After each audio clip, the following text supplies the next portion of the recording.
Welcome back. Today I'm going to make for you a really delicious sandwich, a fried mozzarella sandwich.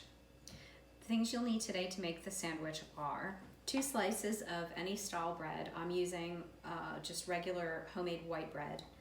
A few slices of mozzarella cheese. You can also use the shredded cheese, but I find that sliced mozzarella is a little bit easier to maneuver for this little recipe. 1 egg scrambled. About a half a cup of Italian breadcrumbs. Panko also works really well, or whatever you happen to have on hand. Right? I'm going to start simply by making a simple sandwich, putting the cheese in between the 2 pieces of bread. Now, bear with me, this is going to be messy. You're going to have to be able to hold the sandwich together and bread it at the same time. So dunking it both sides, and then also going around the edges, getting the egg everywhere, right? And then into the breadcrumbs.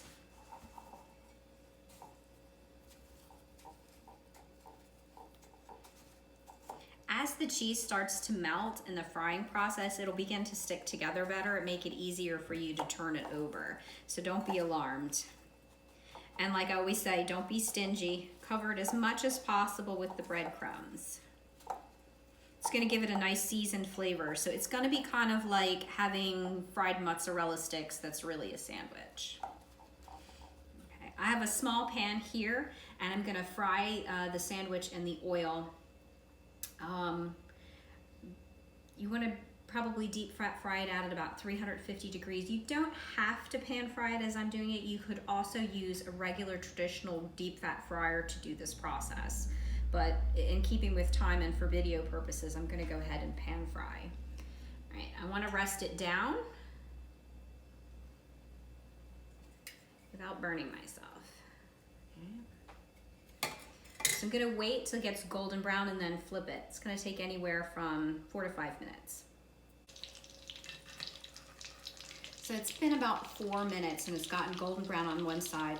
And you'll see that the cheese is begin to melt down to hold it together better. So I'm going to go ahead and flip it to the other side and finish cooking it. Probably will take another 4 to 5 minutes. All right, it's all ready to go. I'm going to take it out and put it on a cutting board so that I can slice it.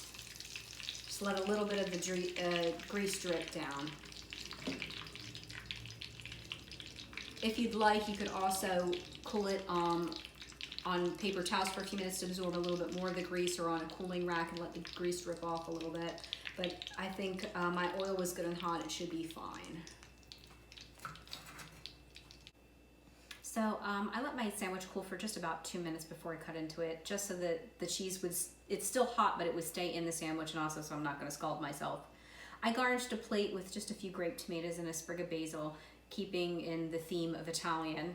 And I can either just cut it corner to quarter or cut it into 4 corners. It's really a matter of choice. I think I'm just going to go just right in half and then just set it up nicely for presentation.